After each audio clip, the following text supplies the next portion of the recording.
Hello, and thank you for tuning in to the fourth and final episode of our podcast series, Cash Flow Conversations, sponsored by Nova Credit. Today's episode is a conversation with Chris Hansen, GM of Cash Atlas Solutions at Nova Credit. Chris is the guy at Nova Credit on all things cash flow data. And as you're about to hear, he's thought more about how the emergence of cash flow data will reshape the credit data and analytics ecosystem than anyone I know. The central question that our discussion revolves around is deceptively simple. What would a credit bureau built around consumer permissioned cash flow data actually look like? Trust me, I could have spent dozens of hours pulling on interesting threads coming out of that question. Now, Chris and I didn't have quite that much time, but we did still manage to dig into some very interesting areas, using that question as a jumping off point. What are the opportunities for cash flow data outside of underwriting?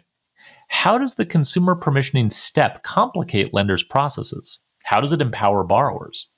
What is the utility of real-time willingness to pay data across the entire consumer lending lifecycle? And how will the practical realities of cash flow data collide with the rapidly evolving and somewhat chaotic regulatory landscape? All those questions and more were addressed in Chris and I's conversation, which I really enjoyed and was an excellent way to wrap up our series. So here is episode 4, the final episode of Cash Flow Conversations.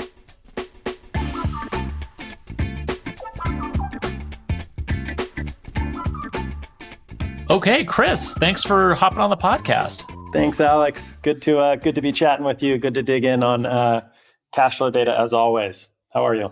I'm doing well. I think I'm mostly recovered from the Cash Flow Underwriting Summit, which was fun and exhausting and interesting and educational. And I think everything I just described, you probably experienced times 1,000, given that you were, in some senses, sort of the host of that week. How'd everything go for you? Great. Exhausting, as you mentioned, but also very exciting. Great time for the industry writ large, I would say, and also just nice to kind of have organic conversation with a lot of industry peers and kind of connect and share insights to try and move everybody forward a couple of clicks. I think it's the second year we've done the summit, and to actually have a lot of the active conversations. I think we've moved from a place of when and what will cash flow look like into the how and like what results are actually being recognized by the industry. And so really fun to talk to the lenders and actually get to bring some of our partners now more publicly into the public sphere. Yeah, no, and actually that's been thematically what we've covered in a few of the episodes in this little series is kind of what are the results, what are people seeing? It's funny, I was thrilled to get to participate in the Cash Flow Underwriting Summit this year. I was thrilled to get to do it last year, which was the first year that you guys put it on. And I think I remember joking at the first summit that eventually in the distant future, when there is a cash flow servicing summit, that I wanted to speak at that as well. And that is actually highly relevant to the conversation I wanted to have with you today, because, I think cash flow underwriting, and I think you'd probably agree with this, has gotten to a point where it is very much in pilots, experiments. This is actually happening. It's happening in production. It's getting scaled up. And, you guys, in the role you play in the industry, do a wonderful job of kind of enabling that, but also looking forward into kind of what's coming next. And I'd love to sort of talk a little bit about how there's a bigger opportunity beyond cash flow underwriting and looking at the full customer lifecycle in the context of cash flow data. Can you just sort of level set us a bit on that idea? And then I'd love to dig into that with you a little bit. Definitely happy to. I remember that joke. I remember Cash Flow Servicing Summit was really where I know you had pegged some of the future instances. It's certainly coming. You talked to Katie at Nova more about that. I think there's certainly, when you think about the value of cash flow data writ large, I think you can think of the ability to get real-time transaction data is quite powerful across the entire customer lifecycle. And so when we really look at unlocking data across the customer lifecycle, we're talking about using that data in more ways than just credit adjudication and the ability to try to drive incremental approvals at the point of origination, and starting to look into the places where traditional bureau data has largely been utilized, but in different ways, shapes, and forms. And so when we look at whether that be moving from origination for a member into how can I be more thoughtful with persistent data access about credit limit increases with this customer now that they're one of my members, or how can I look post origination into gleaning more insight into early delinquency signs to help me tailor a recovery program for my member.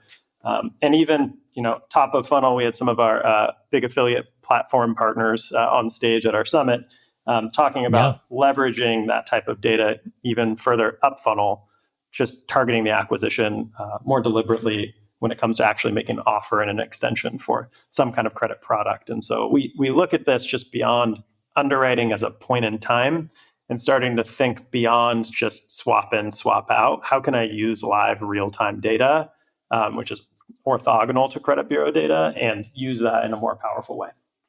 That makes a ton of sense. So pulling on those threads then, because you had a panel that you did at the summit that was on sort of the cash flow bureau of the future, which was a great discussion. And I want to dive into that because, as you just said, I mean, we know that this data is orthogonal, meaning that it provides value that is additive, that is different than the value that credit bureau data provides, which makes sense because anyone who's spent any time in lending knows that you have multiple different ways of looking at a loan and looking at a borrower.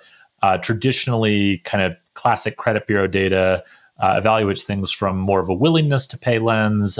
Cash flow data evaluates things more from an ability to pay lens. That's a little bit of a maybe an overstatement or generalizing, but you can see how this data is like deeply complementary across everything. However, and this is one of the things that you spent a lot of time talking about in your panel, we also know that this data is different. You obviously referenced that it's real-time data. It's also like much, much more granular. We have spent, as an industry, significantly less time sort of building attributes and standardizing the data and doing all the things that we spent the last 30, 40 years in the classic credit bureau credit scoring ecosystem doing with the data. And because of the way that consumers permission access to this data, there's a whole set of kind of compliance and user experience considerations that just don't line up apples to apples with the way that we use credit bureau data. So I'm curious from like an operational perspective, which is where you spend a lot of your time, when you kind of think about this cash flow bureau of the future, like what does that look like? How does that work? Yeah, it's great. It's a great question. You're right to say, it sounds great, Chris. We've been talking about the power of cash flow data for multiple use cases, but how does this actually come to life, and how do people leverage it? I think this is a question that rattles around many organizations, and most of the partners that we work with really need a partner to walk them through what can this look like. I would say the industry, as well as lenders and many of the different players in the space, are focused on particular components, but the way we kind of dimensionalize the thought around the Bureau of the Future is really broken into three core categories: in infrastructure, analytics, and compliance. And so when we think about the infrastructure, I'll touch on that and kind of double click there. This is where everything from persistent access to return user experiences to how do I think about the leveraging data within my walls on first party kind of on us data versus leveraging third party off us data. How can you actually fundamentally support that both for origination or on an ongoing basis? And can I do that as a lender for one customer through my life cycle? Can I leverage the life cycle that consumer has experienced with other lenders? And so it starts to become quite dizzying in the infrastructure realm alone. At Nova, I guess one core component there is we've just built a flexible foundation that allows for lenders to bring their in-house data as well as leverage third-party off-us data. in a multitude of different ways to try to solve for the challenge of there is no centralized database paradigm in the same way that you would see, a PII fetch for a traditional bureau data pull. And so the infrastructure component is critical. I'd say analytics, when we think about the cash flow bureau of the future, which analytics drive orthogonal value. Obviously, the traditional bureaus have done a tremendous job as analytical leaders in the space, but how do I think about the marriage of analytics with time series data or one-time snapshot of data when this data can be elusive from an infrastructure perspective to begin with? And then finally, how do we think about the FCRA requirements in a world of, where is 1033 going? How do the rules of FCRA and or 1033 play in when it comes to consumer permissioning data? What is this new paradigm? And how do I think about that as a lender? And so what does the cash flow bureau of the future look like? It looks very much like a partner who has actually thought through the core components that will be, what does a consumer permission bureau look like?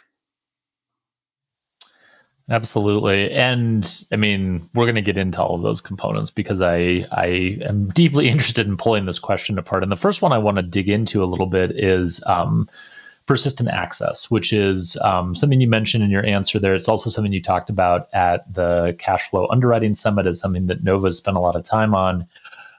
How does that actually work? Because as you just outlined, there's this kind of strange algebra that you have to do to get from the way that we know we need to use data for different use cases across the lifecycle, which even if we're plugging new data in, we know how those use cases work. We know when we need data. We know what kind of data we need versus the nature of the data, the way the data is permissioned. Like when you think about persistence and applying that concept from a credit bureau context where we know what that looks like to this cash flow bureau of the future, how does that part work? Yeah, definitely. This persistent access can mean quite a few different things. I think I'll break it into my mental model for this is really around persistent access in two core categories. One is the same consumer looking to leverage their data in multiple different ways within the same lender experience. And so when I think of the customer lifecycle as it pertains to one individual applicant or member, how do I think about user permissioning and the appropriate consent capture from the moment that I want to permission my data for everything from identity verification to proving my income to credit adjudication, all the way through how do I want to pay for a potential loan that I might be taking out. And so I think a lot of that kind of same consumer, same lender construct is powered by things. At Nova, we have multi-product tokens that we can allow for the ability of a consumer with the appropriate consents to leverage multiple different use cases and leverage multiple different Nova products in a seamless user experience and journey. And also allow for that data to be refreshed in particular time intervals beyond the initial connection. So this kind of pushes more into the world of servicing and account monitoring, which is predicated on ensuring there's an open connection. Again, bank data is living and breathing. It is not static and furnished in that way that you might think of traditional bureau data. And so having persistent access into the bank account to leverage for that same consumer in a thoughtful way to tailor unique experiences for the consumer.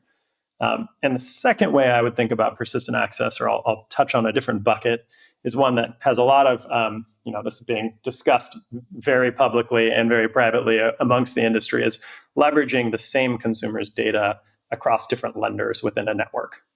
And this is really the concept, again, requires a version of credentialing at some point in the consumer lifecycle. But can that consumer have a more frictionless experience when they arrive to a second lender or a third lender that they might be working with, and more seamlessly leverage their cash flow data with appropriate consents in a return user type experience? That second part is really interesting because there's obviously quite a bit that you can imagine both the banks and the open banking players and the lenders have to say around how do you think about storing consumer data. But when you start to think about what a seamless consumer experience looks like ultimately, I think you start to see what the future will look like largely in terms of a consumer permission, seamless user experience as a financial constituent, if you will. Yeah, no, absolutely. I mean, that makes sense. And the thing that I think is really kind of interesting about that second point you made on, single consumer, multiple lenders or multiple parties within one experience. I mean, in a lot of ways, that's just the way that like lending and financial services more broadly works today, right? I mean, it's like Totally. the old days of a bank is going to be the provider of the funding for the loan. They are going to acquire the customer. They are going to underwrite the customer. They are going to hang on to the servicing rights. They're going to hang on to the loan as an asset, and they're going to see it through until the loan is completed. Like that's quaint, but that's not really the way that the financial services industry works anymore. And, we have definitely gone into an ecosystem where just by design, the consumer experience is still very frictionless and very sort of well integrated and seamless. But behind the scenes, it's really complex, right? We have, affiliates that you were mentioning before who are the ones acquiring the customer. We have fintech companies or non-bank lenders that are sort of working with those affiliates to approve the customer for a loan. They may or may not hold on to the servicing rights. We have private credit firms that are providing funding for these loans, and maybe it's as a warehouse line, or maybe they're actually buying securities based on the loans that are made. Like, there's just so many different parts of the ecosystem. There's all these second look lending networks. Like, it's very fractured, and from a consumer perspective, very well integrated. But behind the scenes, I would imagine that as you guys are kind of mapping this out, it's that complexity. It's kind of the most complex version of that you need to make sure you're solving for, even if not every use case is going to be quite that complex. Is that a fair assumption? That's right. Yeah, that's right. There's going to be, at the end of the day, it's obviously thinking about both the consumer themselves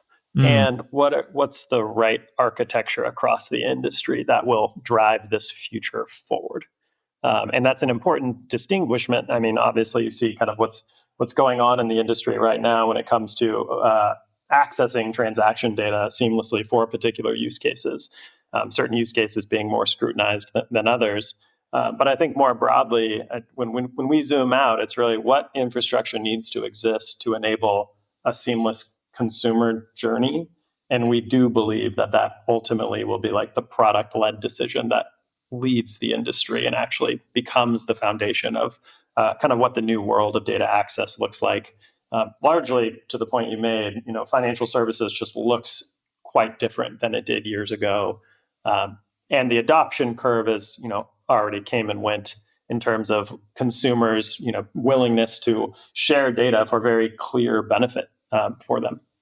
Yeah, well, I want to talk about that because, obviously you mentioned compliance. I mean, that factors in hugely here, right? And there's an FCRA component to it. The FCRA, I think, was passed in 1970, so it's a pretty old law. And while it's been amended a few times, it's not what I would call something that was written with a lot of these kind of newer technologies or user experiences in mind. We also then, of course, have the Personal Financial Data Rights Rule, 1033, open banking. And, you referenced this. There's a lot of conversations happening right now around 1033 and open banking and how it should work from a regulatory perspective. The rule that we have, which again is in the process of being changed, will change to some degree. The rule that we have is relatively restrictive on secondary data use. And, essentially just restricting the use of the data to kind of what the customer authorized the data to be used for, and to make that a much more sort of granular and controlled process than the way that it works today with traditional credit bureaus. So I'm curious how that, I guess we'll set like the specifics of the actual rule aside, since those are changing a little bit. How does the philosophy behind that rule sort of fit with this persistent use of data across the lifecycle? Yeah, I think it's a great question. Obviously, it really makes me think back to, I think you had Rohit on stage a little while back. I did. Talking in particular around like, what is the intent here? And what exactly is the CFPB solving for when they're putting forward secondary use restrictions? And I think the clear message walking out of that and hearing that directly from the director at the time was just not allowing for malicious use of your data. There should not be actors who are harvesting and mining your personal financial data for purposes that you are fully unaware of, and potentially harmful to you as a consumer. And so ultimately, I think that is really what the industry, and I do believe regulators are trying to anchor throughout the industry, is like, what is that line, and what should that look like? I think part of what becomes difficult for the regulators is to really grasp what the infrastructure should look like and what the consent management should look like. How much is enough for consumer awareness and education of what's being done with their data? And I do believe we're taking great strides as an industry toward making that clearer for the consumer, more secure for the consumer, migrating toward things like OAuth connections, which by far are more secure and faster and better connections. But I think there's, obviously we need to just continue to move forward on that as an industry and make sure that it's exceptionally clear. From a consumer perspective, I'll put myself in, many of the consumers we work with shoes, and for my own financial data access, having clarity on exactly and having explicit confirmation of where, how, and who's going to be accessing my data is really important. And if I think about even the trusted intermediaries, I want to know who that is. I want to know what all they can do with my data. I want to have the ability to revoke that access, and have a clear picture of where my data is going. I think consumers have, thankfully, an appetite more than ever to know what's being done with their data. And I think that's, converging with the value proposition that many of the lenders in the industry are starting to realize as well, in terms of, wow, this data has pretty incredible value. And so how do I bring those two things together? And so I think that's what you're starting to see in a lot of the industry. I guess one last piece I would hit on when it comes to secondary use is there are players in the industry. I'll use affiliate platforms as a good example, who have, they like to say when secondary use is the primary use, it becomes a little bit different. When the core value proposition is actually to work across multiple lenders, I want to share my data for a marketplace. And in order to get the best possible offer on my behalf, I want to share data that's tied to my PFM tool so that I can actually leverage best in breed out there across multiple different players. That's actually core to the value prop of who and why I'm sharing the data.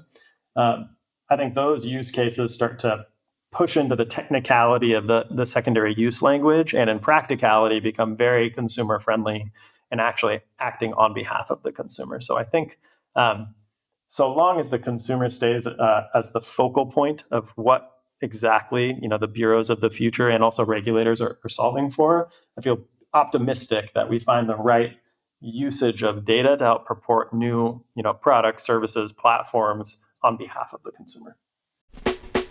When traditional credit data falls short, lenders still need the right insights to make their best decisions. That's where the credit infrastructure and analytics company Nova Credit comes in. Think of Nova Credit as a next-gen credit bureau, turning alternative data into reliable insights for smarter, more inclusive lending. With Nova Credit, you can confidently deploy cash flow underwriting and grow responsibly. Learn more at novacredit.com. Yeah, that makes sense. The thing it makes me kind of think about is, first of all, the way this works with the credit bureaus today is candidly terrible, right? From a consumer perspective. And I've tried to freeze my credit report before. It's a nightmare. You try to get answers about how your data is being used, and there's soft inquiries, there's hard inquiries, there's, marketing use cases that aren't technically governed by the FCRA.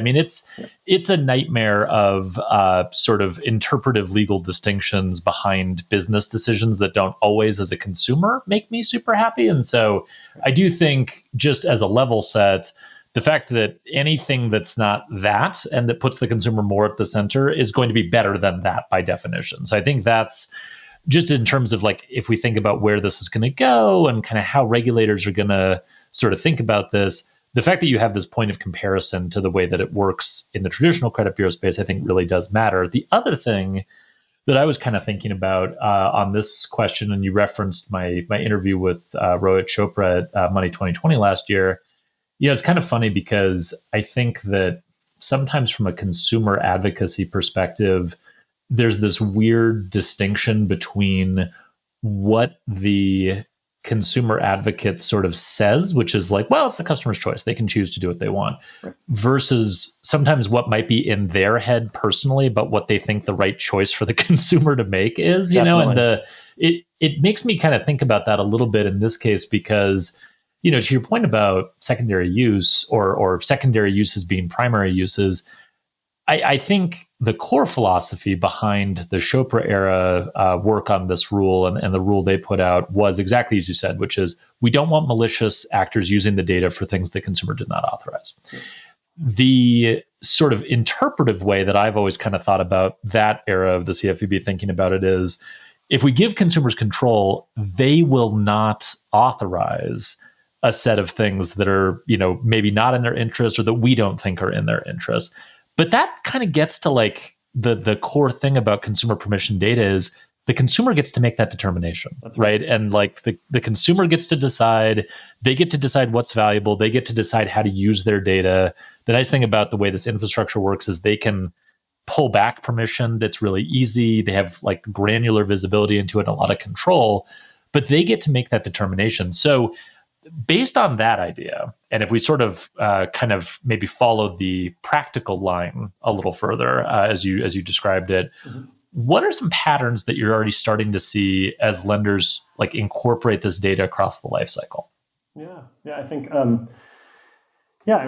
would probably address it in two ways. I would say within we talked a lot about this at the summit, but lenders who are leveraging the data in thoughtful ways already for things like adjudication, verification, payments, are starting to broaden that use case spectrum to say, okay, I understand that my member base is familiar with permissioning their data for this use case. It's making their life easier. It's extending them more responsible loans. It's helping them in more ways than one. We're starting to see more and more players push toward the world of account management. How do I think about things like early delinquency flags within an account because I can refresh that data in real time? Again, this is the world being remixed and looking somewhat the same later on. It's really lenders are pulling bureau data and traditional bureau data for members and account management. Cash flow data can provide orthogonal value there as well. And so I think actually looking at things like account monitoring, proactive CLIs is another area within that realm, within same consumer, same lender, where we start to see quite a bit of pattern recognition. Great business case. It actually starts to pull you out of where I think a lot of lenders start on the swap in and swap out marginal component in credit adjudication and start to provide cash flow benefit for your entire member base. And so I think that's a powerful distinction that as the industry has moved forward with this, people are looking at all of their first-party deposit customers. They're looking at all of their account management and loan book, not just a specific sliver of the population anymore, which starts to push them forward on really more of a transformational journey. And then I would say on the broader base, same consumer, different lender, there's plenty of most platforms out there that are offering a consumer-facing experience have some version of their own return user experience, how they capture consent in thoughtful ways across a customer lifecycle, whether it be within one lender or another lender's walls. I would say there's a technology and a coverage question underneath there as banks look to protect consumer data in a thoughtful way as well. Yes, this future state of a seamless consumer experience is where we want to think on behalf of the consumer and see where that's going. But at the same time, access into the bank transaction data itself requires a participant in the institutions themselves. And so there's nuance certainly in terms of thinking about what that experience might look like more holistically, but it will take a little time to get there. I usually use the analogy of if you've logged in, there are only a handful of OAuth experiences that involve biometrics, but when you use that experience, it's quite exceptional and it's quite secure. And so Totally. there's a if you want to look at the pace at which this industry is traveling, you might look around and say, who all is actually implementing this already? How long is that going to take? But we conflate this idea of credentialing being this, lofty, frictionful experience, when really the shape of the credentialing might change just as much as removing the need to re-credential. And so I think both of those things are living and breathing in real time.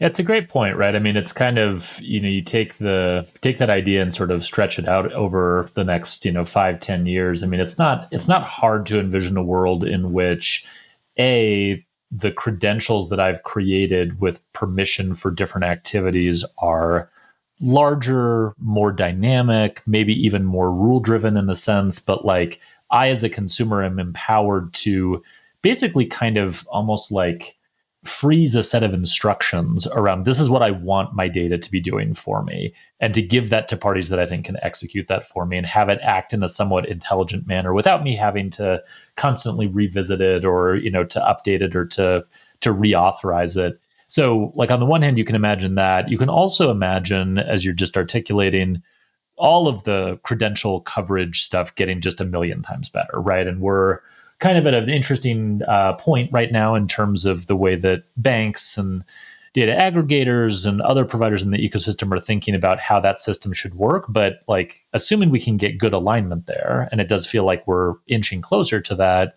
you could imagine like just all of these connections being really strong, providing great coverage of data, providing great uptime, really limiting the amount of like manual work we're requiring of consumers. And I guess a question I have for you, Chris, is in this world that we're describing, I think in a lot of ways, much differently than the sort of credit bureaus of the past, which kind of, I don't know, in some senses operated as kind of parallel infrastructure that sat under the surface, but it wasn't front and center. It wasn't putting the consumer at the middle. In this new world, it does definitely paint a picture almost of this very fluid, I can take my data in lots of different places. I can get, lenders competing for my business. I can opt into sharing as much as possible in order to get the best pricing or to get approval. How do you think about like the financial institution? And it could be a bank, it could be a fintech company, it could be a non-financial services company that's playing that role. Yeah. What do you think it looks like for them kind of playing that role in the consumer's life as like a home for all of this, right? Is it about like orchestrating experiences, even if it's not with that one provider? Is it about like, hey, this institution is where I have my kind of control tower where I control where all my data goes through? Like, as we're describing this vision of like a more kind of fluid and very competitive market, where do you think consumers are going to sort of settle in as like, this is my financial home? Yeah, it's a great question. I'd love to say that this is, a platitude that would speak for every financial institution out there, but there is variation in how the banks view consumers utilizing their own data from their own institution. Sure. And so I would say there's probably, two different camps. There's one camp that's, I would say there's a reactive camp that's looking to protect some of the customer data that they actually have some competitive advantage for. And so when it comes to their members, I would say really what they're focused holistically on is they're focused on the security of that data. They're focused on the member value of that data and curating real-time experiences for that member. And I would say what that looks like in practice is actually net positive for the consumer. Obviously, having higher security and understanding where your data is going is a great thing. There's for primary bank account members, there's a lot of value you can glean from deposit behavior and on-us behavior for that lender. And so they're focused on driving value-added services there.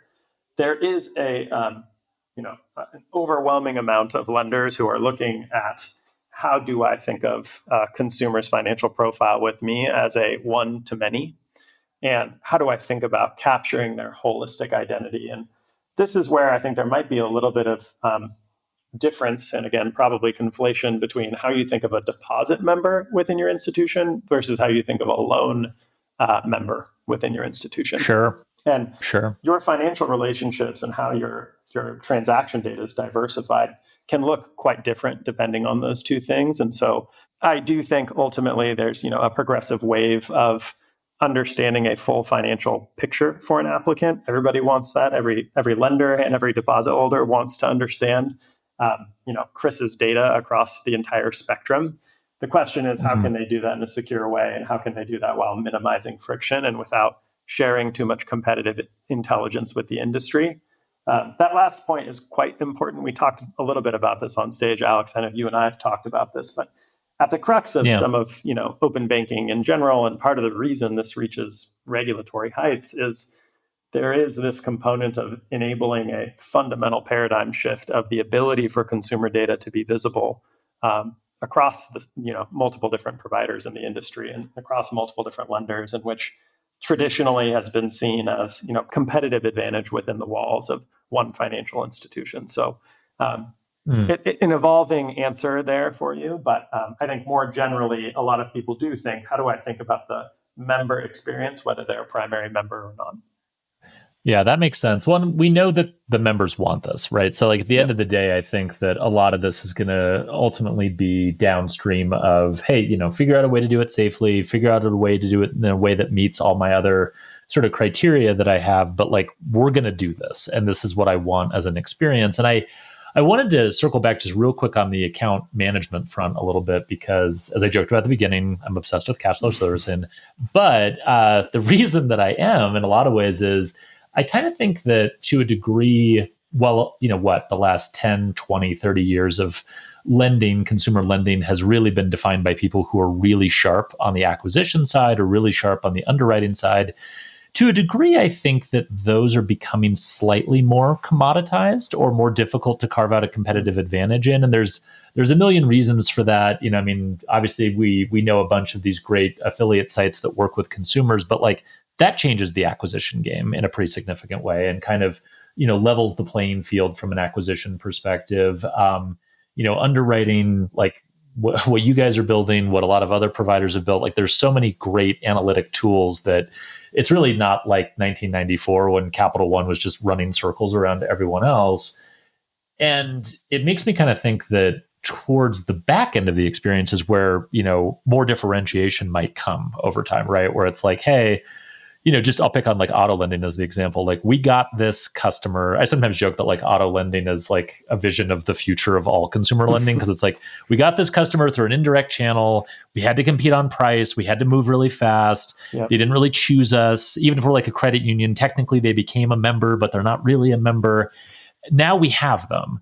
What do we do? Right. And, it's funny because historically, like if you look at the cross-sell success ratio off of indirect auto loans, it is pathetically low. But the servicing experience for consumer loans has also been kind of terrible, right? Like it's an operational process. It's not enriched with data. It's something that, if you were to kind of interpret as a consumer, like, what does this company want me to do? Really, they want you to sign up for autopay and just leave them alone and never talk to them again, right? And that was like the way it was built. And by the way, that whole experience was built on credit bureau data, which is, it's not real time. It's more kind of concentrated on that willingness to pay side of the continuum than it is on ability to pay. It doesn't really give you any visibility into the consumer's financial situation. And I don't know, I guess I'm curious to understand, what do you think account management and servicing can evolve to become, particularly in light of it maybe needing to be more of a competitive advantage empowered by cash flow data? Yeah. Your auto lending analogy brings me right back to mortgage experience, in which I would say there's certainly room for improvement on the servicing front when it comes to massive understatement, Chris. Massive understatement. But I think maybe this is the Trojan horse of benefit for all of servicing in cash flow data. It's coming through with a good reason for things like persistent connection and real-time availability over time. And it's the straw that breaks the camel's back. And okay, hey, we really need to be thinking about servicing in a more thoughtful way here. And I think some of that's starting to permeate. You have subject matter experts across the board within institutions now that are focused on open banking connectivity and you bet that the people who are focused on helping the data become available for their members wherever they are in their financial journey across the ecosystem are also focused on the benefits on the data inside of their institution. And so they're looking at the business cases and the customer lifecycle, all the way from the top, all the way through account monitoring. But I certainly agree, and I think when it really boils down to it, the real-time nature of the data is part of that differentiation. It's really the traditional bureau furnishing cycle becoming somewhat stale, and the ability in real time to manage a customer's financial understanding within your walls is exceptionally powerful. And so that can be used both for the consumer benefit, also for a lender benefit, which is not a bad thing. It's also the ability to say, hey, you know what? You've shown very responsible behavior, Chris. I would love to extend more money to you because I know you'll be able to pay me that back. And I can therefore be more profitable as an institution. That's like a very real and reasonable incentive design structure. And so I think you start to see quite a bit of the industry moving toward what does a living and breathing use case for open banking within my institution look like, as opposed to something that might be a bit more static. To your point, how do I push forward on originations? Not to say that originations isn't still an exceptionally powerful use case. I think from a business case standpoint, when we talk to many lenders, the idea of responsible growth and competitive advantages from affiliate platforms and better conversion driving bank linking experiences, those are still very much the reality of quite a bit of the industry. But as that diffuses to a construct in which, like you said, data availability gets better, consumer consent and permissioning and awareness of data continues to improve in the trajectory that it is, the ability to use the data over a life cycle will continue to permeate into servicing in a real way. And I certainly hope that some of the larger financial instruments take cue and can start to build more customized experiences, because there's already a movement to do that regardless of cash flow data. And this is also a great reason in which data capture can actually enable better customer experiences. Yeah, no, that I couldn't agree with you more. Let's wrap up with sort of a future-looking question, even beyond maybe what we were just talking about. What capabilities or use cases are we not talking about yet that could emerge on this horizon? I mean, obviously, I assume the cash flow underwriting summit's going to happen in 2026 as well. Like, what's the thing you're going to be planting the seeds around in 2026 that we should all be thinking about? That's right. Yeah.